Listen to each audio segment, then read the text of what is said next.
আমিষাপাড়া থেকে খানিক দূরের পালপাড়া গ্রামের চৌধুরী বাড়ি। তথাকথিত চৌধুরী নন এরা। এরা হচ্ছেন জন্মসূত্রের চৌধুরী বংশের মানুষ। এই চৌধুরী বাড়ির বিশেষত্ব হচ্ছে একটি রূপকথার গল্পের মতো প্রেক্ষাপট, যেটার নাম হচ্ছে আধার মানিক। এই টাইটেলের স্পেশালিটি কি জানি না, বাট আমার কাছে মনে হচ্ছে যে this is hypothetical and impractical.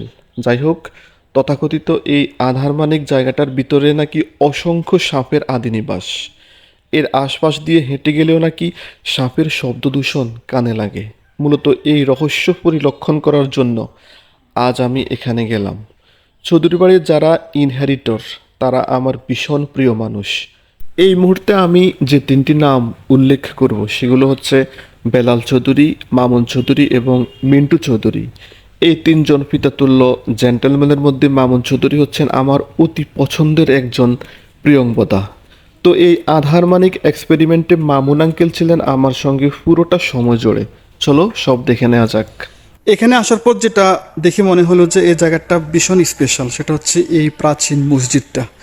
একটা মোগলীয় অ্যাপিয়ারেন্স, দেখতে অনেক সুন্দর, অনেক পুরান। আসলে এটা সম্পর্কে আমি ডিটেলস জানি না, বাট একটু নলেজেবল হতে হবে, যেহেতু এখানে অনেক পরিচিত মানুষ নেই, বাট দু একজন পরিচিত মানুষ আছে, তাদের কাছ থেকে আমি ইনস্ট্রাকশন পাবো। ওয়াও, এত সুন্দর, একদম চোখ জলসানো সুন্দর। এটা গ্রামের আবহাওয়া হিসেবে এটা অনেক ডেভেলপড। এই দিকগুলো, এই পথগুলো, এই প্রকৃতিগুলো একটু অন্যরকম। আমি কি দেখতে পাচ্ছি সামনে, একদম মনে হচ্ছে আমি কোনো রাজবাড়িতে ঢুকলাম। মোগলীয় আমলের একটা চাপ, যে স্থাপত্যগুলো দেখা যাচ্ছে এগুলো বোঝা যাচ্ছে এগুলো অনেক পুরানা। রাজবাড়ির মতো একটা, এখানে একটা অ্যাপিয়ারেন্স, পুরোটাই রাজবাড়ির মতো। যদি এটা এই বাড়ির নাম হচ্ছে চৌধুরী বাড়ি, চৌধুরীদের একটা দখলদারিত্ব হোক আর আধিপত্য হোক এখানে ছিল, আমি শুনেছিলাম। আসার পর দেখা যাক, আমি যাচ্ছি। এটাকে বলা হতো আর কি আধার মানিক। এটার নেপথ্যে একটা গল্প আছে, রূপকথার মতো। এটার ভিতরে নাকি একটা গর্ত, বিশাল গর্ত। আমার নিজেটা এখন ভয় লাগছে আসলে। এটার ভিতরে নাকি একটা গর্ত আছে যেখানে অনেকগুলো সাপ, যে ওখানে কান পেতে শুনলে নাকি সাপের গর্জন কি কি শোনা যায়। এগুলো সত্য কি মিথ্যা এটা কেউ জানে না, তবে হ্যাঁ, এটার ভিতরে কেউ যদি প্রবেশ করে তাহলে একদম একটু বিকট নাকি সাউন্ড আসে। বাট আমার ভয় লাগে ভাই, আমি চলে যাচ্ছি। এই চিত্রগুলো এখন দেখে কেউ বিশ্বাস করতে চাইবে না যে এটা গ্রামের একটা পরিবেশ। সত্যি কথা, এটা গ্রামের পরিবেশ। বিশেষ করে এই স্থাপত্যগুলো, পুরনো স্থাপত্য, মোগলীয় একটা একটা আভিজাত্য এখানে। কিন্তু আমি নিজে আসলে মুগ্ধ যে গ্রামের ভিতরে একটা রাজকীয় বাড়ির মতো, একটা রাজবাড়ির মতো একটা ব্যাপার। মাশাআল্লাহ, এখানে এটা ভয় ভয় ব্যাপার। ভিতরে কি আছে জানি না, আমি কাউকে চিনি না আসলে, বাট তো এটা তো আপনাদের বাড়ি না? ও কি বলেন? হ্যাঁ হ্যাঁ হ্যাঁ হ্যাঁ, এগুলো অনেক মানুষ দেখবে। আপনি নোয়াখালীর বাসা বলেন কেন? এটাকে চাতিম ফুল না? ছাদের উপরে আর কি। চাতিম ফুল, এটাকে কি বলে গাঁয়া ভাষা জানি না। সাথী ফুলটা কি কি সাতি ফুল? এরকম কি জানি? এটা কিন্তু রাত্রে পুরোটা মাতাল করা সুগ্রান। হ্যাঁ, মাতাল করা গ্রান। সাচ্চা না আচ্ছা না, ইয়েস ইয়েস, আমি নামটা এখন না এটা তোমার মিন্টু কাকার ঘর। এইটা ওইটা শর্মা বাবার আচ্ছা আচ্ছা, উনি কি আছেন? আছে।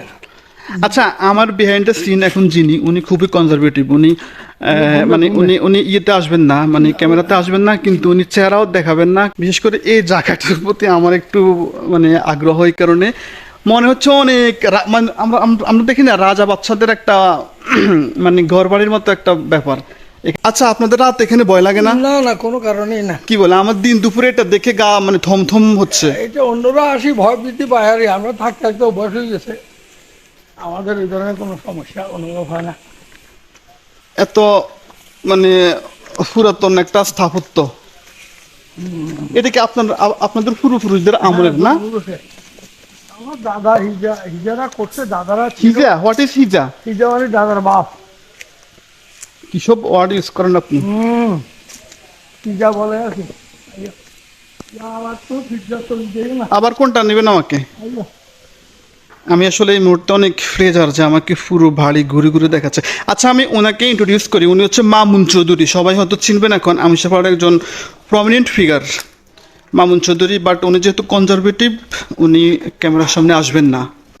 এইটা যখন পুরানো ঘর ভাঙছি, হ্যাঁ, এটা ওই কর্মচারীরা বা যাই জিনিস রাখার জন্য এটা একটা মানে স্টোর রুমের মতো এখানে আসে সব কনজার্ভ রাখে আর কি।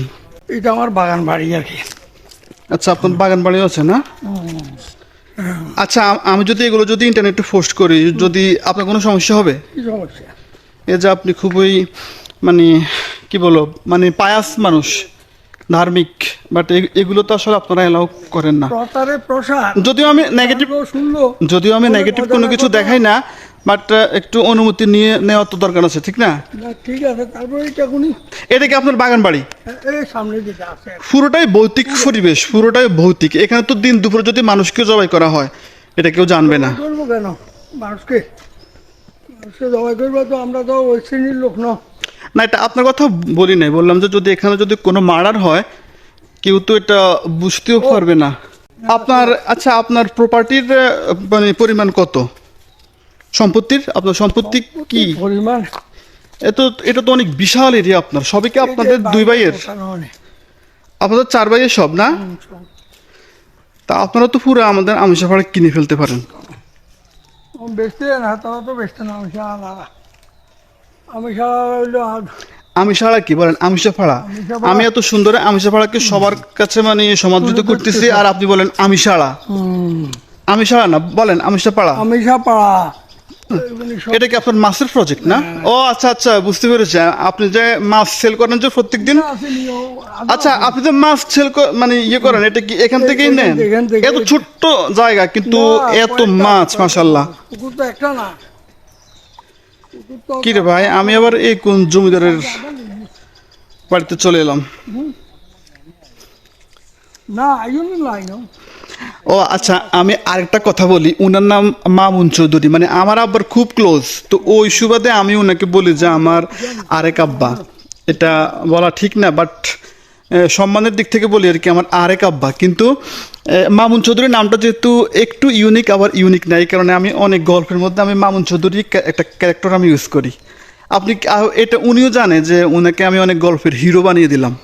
এবং আমার আব্বা, আমার মনে আছে, আমার পত্রিকার কাটিংগুলো ওনাকে দেখাইতো, বলতো যে এখানে আপনি হিরো, মামুন চৌধুরী একটা নায়ক, সে নায়ক হচ্ছেন আপনি। পেয়ারাগুনা প্যারা কলব আর কি। কলব এগুলো ধরা অবস্থায় আনছি আর কি। কলব পেয়ারা অবস্থা এখন ধরা অবস্থা আনছি সবগুলা। একটা 200 টাকা করে এগুলি সব পেয়ারা আমরা বলি। হয়েছে মানে এটাকে ফল ফুলের বাগান। এটা নতুন সারাইকের মেটে দিও বিরাট ওই হিন্দু গা। মানে সবকিছু আপনার মানে চাষ করে না, মাছ থেকে শুরু করে সবজি? ভালোই নিয়ে আসো।